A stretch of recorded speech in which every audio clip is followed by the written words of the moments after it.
வணக்கம். இது ஐபிசி தமிழின் பிரதான செய்திகள். செய்திகளோடு நான் லக்ஷனா யாதவன். முதலில் தலைப்புச் செய்திகள். விகாராதிபதி ஒருவரின் இரட்டை வேடம் அம்பலம். மனைவிக்கு சொகுசு காரும் இருமாடி வீடும்.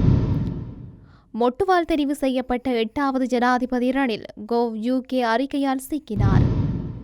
அர்ஜுனாவை காப்பாற்ற நான் தயார். யாழ் மக்களிடம் பகிரங்க கோரிக்கை.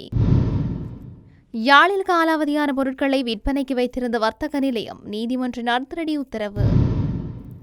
மரண சான்றிதழ் வழங்கி போராட்டத்தை முடக்காதீர்கள். காணாமலாக்கப்பட்டோரின் உறவுகளின் சங்கம். போர்க்காலத்தில் நாட்டை விட்டு வெளியேறிய அகதிகள் மீண்டும் இலங்கைக்கு வருகையில் எதிர்கொள்ளும் தடைகள் நீக்கம். அமைச்சரவை முடிவு. ட்ரம்பிற்கு பதிலடி. கலிபோர்னியாவை தனது பிரதேசமாக அறிவித்தது ஈரான். பாலஸ்தீன அமைச்சர் இஸ்ரேலிய காவல்துறையால் கைது. தொடர்பான விரிவான செய்திகள்.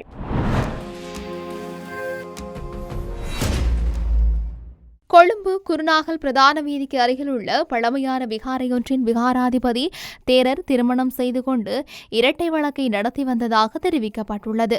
விகாரையின் அறங்காவல் சபையினருக்கு ஏற்பட்ட சந்தேகத்தை தொடர்ந்து மேற்கொண்ட விசாரணையில் இந்த விவகாரம் தெரிய வந்ததாக கூறப்படுகின்றது. குறித்த தேரர் 2021 அக்டோபரில் தனியார் பாடசாலை ஊழியராக இருந்த பெண்ணை திருமணம் செய்து கொண்டதாகவும் அவருக்கு ஆடம்பர கார் உள்ளிட்ட வசதிகளை வழங்கியதாகவும் தெரிவிக்கப்பட்டுள்ளது. விகாரையில் இருந்து கிடைத்த நன்கொடைகளை முறைகேடாக பயன்படுத்தியதாகவும் விகாரைக்கு சொந்தமான 10 ஏக்கர் காணியை 35 லட்சம் ரூபாவுக்கு குத்தகைக்கு விட்டதாகவும் குற்றச்சாட்டுகள் முன்வைக்கப்பட்டுள்ளன.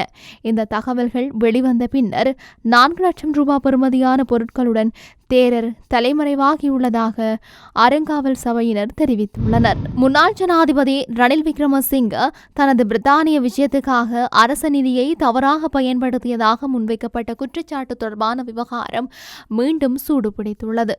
2023 செப்டம்பர் 22 மற்றும் 23 திகதிகளில் ரணில் மேற்கொண்ட பிரித்தானிய விஜயம் உத்தியோகபூர்வமானதா என்பது தொடர்பில் கோவ் யூகே வெளியிட்ட தகவல்களை மேற்கோள் காட்டி சமூக செயற்பாட்டாளர் ஒசல ஹேரத் குற்றப்புலனாய்வு திணைக்களத்தால் முறைப்பாடு செய்துள்ளார்.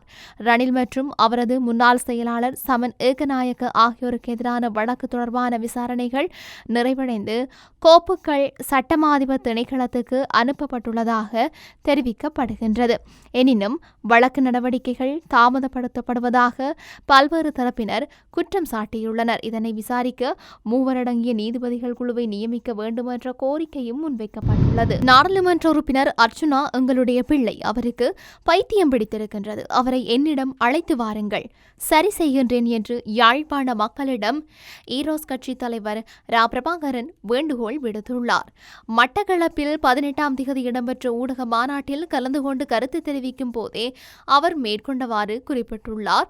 அவர் மேலும் தெரிவிக்கையில், யாழ்ப்பாணத்து மக்கள் அவர்களுடைய எதிர்காலத்திற்கு ஏதாவது மாற்றம் கொண்டு வர வேண்டும் என்ற நோக்கத்திற்காக நாடாளுமன்ற உறுப்பினரான அர்ச்சுனாவுக்கு வாக்களித்தார்கள். ஆனால் அர்ச்சுனா வெளிநாடுகளில் இருக்கும் புலம்பெயர் தமிழர்களிடம் பணத்தை வாங்கிக் கொண்டு தமிழர்களின் இனப்படுகொலைக்கு காரணமாக இருந்த ராஜபக்சக்களுடன் கூட்டணி வைத்துக் கொண்டிருக்கின்றார்கள். அவருக்கு பைத்தியம் முற்றிவிட்டது. நாய்களை பிடித்து கொண்டு செல்லும் வண்டியில் சரி, அவரை என்னிடம் அழைத்து வாருங்கள், வைத்தியம் பார்க்க வேண்டும், இல்லாவிடின் அர்ச்சுனாவின் எதிர்காலமே வீணாகிவிடும். அது மட்டுமன்றி அவருக்கு அரசியல் எப்படி செய்ய வேண்டும் என்றும் கற்றுக் கொடுக்க வேண்டும். ஏனென்றால் அவர் சமூக வலைதளங்களில் அரசியல் தலைவர்கள் குறித்த மிகவும் மோசமாக பேசிக் கொண்டிருக்கின்றார் என்றும் தெரிவித்திருந்தார். யாழ்ப்பாணம் கோண்டாவில் பகுதியில் காலாவதியான உணவுப் பொருட்களை விற்பனைக்கு வைத்திருந்த வர்த்தக நிலையத்தின் வியாபார அனுமதியை ரத்து செய்யுமாறு யாழ்ப்பாணம் மேலதிக நீதவான் நீதிமன்றம் உத்தரவிட்டுள்ளது. குறித்த கடையில் காலாவதியான சாக்லேட் பால் போத்தல் உள்ளிட்ட 3 வகையான பொருட்கள் விற்பனைக்கு தயாராக வைக்கப்பட்டிருந்தமை பொது சுகாதார உத்தியோகத்தர்களின் சோதனையில் கண்டறியப்பட்டது. இதையடுத்து வர்த்தக நிலையத்துக்கு எதிராக நீதிமன்றில் வழக்கு தாக்கல் செய்யப்பட்டது. இதேபோன்ற குற்றத்தில் அந்த நிறுவனம் முன்னரும் ஈடுபடுத்தப்பட்டிருந்தமை நீதிமன்றத்தின் கவனத்துக்கும் கொண்டுவரப்பட்டது. வழக்கை விசாரித்த நீதிபதி உசைன் 7500 ரூபாய் தண்டம் விதித்ததோடு வியாபார அனுமதியை ரத்து செய்யுமாறு சம்பந்தப்பட்ட பிரதேச சபைக்கு அறிவிக்க உத்தரவிட்டார். மேலும் குற்றம் தொடர்பான விவரங்களை தமிழ், சிங்களம், ஆங்கிலம் ஆகிய ஆகிய 3 மொழிகளில் வெளியாகும் பத்திரிகைகளில் பிரசுரிக்கவும் அதற்கான செலவுகளை எதிர்த்தரப்பு ஏற்கவும் நீதிமன்றம் உத்தரவிட்டுள்ளது. பிள்ளைகளை தேடும் போராட்டத்தை மரண சான்றிதழ் அல்லது நிதியுதவி மூலம் முடிவுக்கு கொண்டு வர வேண்டாம் என்று தமிழர் தாயக காணாமலாக்கப்பட்டோரின் உறவுகளின் சங்கம் வேண்டுகோள் விடுத்துள்ளது.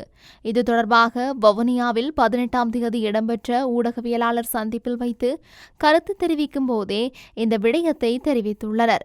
அவர்கள் மேலும் தெரிவிக்கையில், காணாமல் போன ஆட்கள் பற்றிய அலுவலகம் காணாமலாக்கப்பட்ட தங்கள் உறவுகள் தொடர்பான நடவடிக்கைக்காக குடும்பங்களை அழைத்து ஆவணங்கள், சாட்சிகள் மற்றும் வங்கி கணக்கு விவரங்களை கொண்டு வருமாறு கோருவது குறித்து காணாமலாக்கப்பட்டோரின் உறவுகளான நாங்கள் ஆழ்ந்த கவலை கொண்டுள்ளோம். எமது கிராம சேவகர் அதிகாரியோ அல்லது வேறு அரசு அதிகாரியோ காணாமலாக்கப்பட்டவர்களின் குடும்பங்களை OMB கூட்டத்திற்கு செல்லவோ, மரண சான்றிதழை ஏற்றுக்கொள்ளவோ, வங்கி கணக்கு விவரங்களை வழங்கவோ, அச்சுறுத்தவோ, அழுத்தம் கொடுக்கவோ, கட்டாயப்படுத்தவோ கூடாது என்றும் தெரிவித்துள்ளனர். யுத்த காலத்தில் அங்கீகரிக்கப்பட்ட விமான நிலையங்களூடாக நாட்டை விட்டு வெளியேறாதவர்கள் மீண்டும் இலங்கைக்கு வரும்போது எதிர்கொள்ளும் தடைகளை நீக்க அமைச்சரவை அங்கீகாரம் வழங்கியுள்ளது என்று பொதுமக்கள் பாதுகாப்பு அமைச்சர் ஆனந்த விஜயபால தெரிவித்துள்ளார். பாராளுமன்றத்தில் சாணக்கியன் ராசமாணிக்கம் எழுப்பிய கேள்விக்கு பதிலளித்த போதுதான் அமைச்சர் இதனை தெரிவித்துள்ளார். இந்தியாவில் உள்ள இலங்கை அகதிகள் நாடு திரும்ப விரும்பினால் அங்குள்ள இலங்கை தூதரகத்தை அணுகி தாங்கள் இலங்கை பிரஜைகள் என்பதை உறுதிப்படுத்த வேண்டும் என்று பின்னர் அரசு புலனாய்வு சேவையின் அறிக்கையை பெற்று இலங்கைக்கு திரும்ப முடியும் என்றும் அமைச்சர் குறிப்பிட்டிருந்தார். கடந்த காலங்களில் முறையான வழிகளில் நாட்டை விட்டு வெளியேறாதவர்கள் மீண்டும் வரும்போது சட்ட ரீதியான சிக்கல்களை எதிர்கொண்டதாகவும் புதிய அமைச்சரவை தீர்மானத்தின் மூலம் அவற்றை தீர்க்க நடவடிக்கை எடுக்கப்பட்டுள்ளதாகவும் அவர் தெரிவித்துள்ளார். அமெரிக்க ஜனாதிபதி டொனால்ட் ட்ரம்ப் ஹார்முஸ் நீரிணையை புதிய அமெரிக்க பிரதேசம் என்று சித்தரிக்கும் படத்தை சமூக ஊடகத்தில் வெளியிட்டதற்கு ஈரான் கடும் பதிலடி வழங்கியுள்ளது. ட்ரம்ப் தனது ட்ரூத் சோசியல் கணக்கில் ஹார்முஸ் நீரிணையின் வரைபடத்துடன் குறித்த வாசகத்தை கொண்ட படத்தை வெளியிட்டார். வெள்ளை மாளிகையும் அதனை தனது அதிகாரப்பூர்வ எக்ஸ் கணக்கில் மீண்டும் பகிர்ந்தது. இதற்கு பதிலளித்த ஈரானின் அதிகாரப்பூர்வ சமூக ஊடக கணக்கு அமெரிக்காவின் வரைபடத்தில் கலிபோர்னியாவை நீல நிறத்தில் குறிப்பிட்டு அதனை ஈரான் இஸ்லாமிய குடியரசின் புதிய பிரதேசம் என்று சித்தரித்தது. மேலும் ஈரானின் துணை வெளியுறவு அமைச்சர் ஹாசெம் கரிபாபாடி ஹார்முஸ் நீரிணை தொடர்பான ட்ரம்பின் கருத்துக்களுக்கு கடும் விமர்சனம் வெளியிட்டுள்ளார். இந்த சம்பவம் இரு நாடுகளுக்கும் இடையிலான பதற்றத்தை மேலும் அதிகரித்துள்ளது. ஆக்கிரமிக்கப்பட்ட கிழக்கு ஜெருசலேமின் சில்வான் பகுதியில் உள்ள இல்லத்தில் வைத்து ஜெருசலேம் விவகாரங்களுக்கான பாலஸ்தீன அமைச்சர் அஸ்ரப் அல் அவாரை இஸ்ரேலிய காவல்துறை புதன்கிழமை கைது செய்ததாக அவரது அலுவலக அதிகாரி ஒருவர் தெரிவித்தார். பெயர் வெளியிட விரும்பாத அந்த அதிகாரி காரணம் ஏதுமின்றி அல் அவாரை இஸ்ரேலிய காவல்துறை தடுத்து வைத்ததாக ஊடகம் ஒன்றிடம் தெரிவித்திருந்தார். கைதுக்கான காரணம் குறித்து இஸ்ரேலிய காவல்துறை உடனடியாக கருத்து தெரிவிக்கவில்லை. கடந்த ஆண்டு ஆக்கிரமிக்கப்பட்ட மேற்கு கரைக்குள் அல் அவார் நுழைவதற்கு 6 மாதங்களுக்கு தடை விதித்து இஸ்ரேலிய அதிகாரிகள் உத்தரவு பிறப்பித்தனர். பின்னர் அந்த தடை நீக்கப்பட்டது. ஜெருசலேம் விவகாரங்களுக்கான பாலஸ்தீன அமைச்சகம் ஆக்கிரமிக்கப்பட்ட மேற்கு கரையில் உள்ள அல்ராம் நகரில் அமைந்துள்ளது. அதே நேரத்தில் பாலஸ்தீன அரசாங்க கூட்டங்கள் ரமல்லாவில் நடைபெறுகின்றன. அக்டோபர் 7, 2023 முதல் ஆக்கிரமிக்கப்பட்ட கிழக்கு ஜெருசலேமில் பாலஸ்தீனர்களின் விளையாட்டு, சமூக, அரசியல் மற்றும் பொருளாதார நடவடிக்கைகள் மீதான கட்டுப்பாடுகளை இஸ்ரேலிய அதிகாரிகள் தீவிரப்படுத்தியுள்ளமையும் குறிப்பிடத்தக்கது. செய்திகளின் நிறைவாக மீண்டும் தலைப்புச் செய்திகள். விகாராதிபதி ஒருவரின் இரட்டை வேடம் அம்பலம், மனைவிக்கு சொகுசு காரும் இருமாடி வீடும். மொட்டுவால் தெரிவு செய்யப்பட்ட 8வது ஜனாதிபதி ரணில் கோவ் UK அறிக்கையால் சிக்கினார். அர்ஜுனாவை காப்பாற்ற நான் தயார், யாழ் மக்களிடம் பகிரங்க கோரிக்கை. யாழில் காலாவதியான பொருட்களை விற்பனைக்கு வைத்திருந்த வர்த்தக நிலையம் நீதிமன்றின் அதிரடி உத்தரவு. மரண சான்றிதழ் வழங்கி போராட்டத்தை முடக்காதீர்கள், காணாமலாக்கப்பட்டோரின் உறவுகளின் சங்கம். போர்க்காலத்தில் நாட்டை விட்டு வெளியேறிய அகதிகள் மீண்டும் இலங்கைக்கு வருகையில் எதிர்கொள்ளும் தடைகள் நீக்கம், அமைச்சரவை முடிவு. ட்ரம்பிற்கு பதிலடி, கலிபோர்னியாவை தனது பிரதேசமாக அறிவித்தது ஈரான். பாலஸ்தீன அமைச்சர் இஸ்ரேலிய காவல்துறையால் கைது. இத்துடன் ஐபிசி தமிழின் பிரதான செய்திகள் நிறைவு பெற்றன. செய்திகளை உடனுக்குடன் அறிந்து கொள்ள ஐபிசி தமிழ் என்ற எமது யூடியூப் பக்கத்தினூடாக இணைந்திருங்கள். வணக்கம்.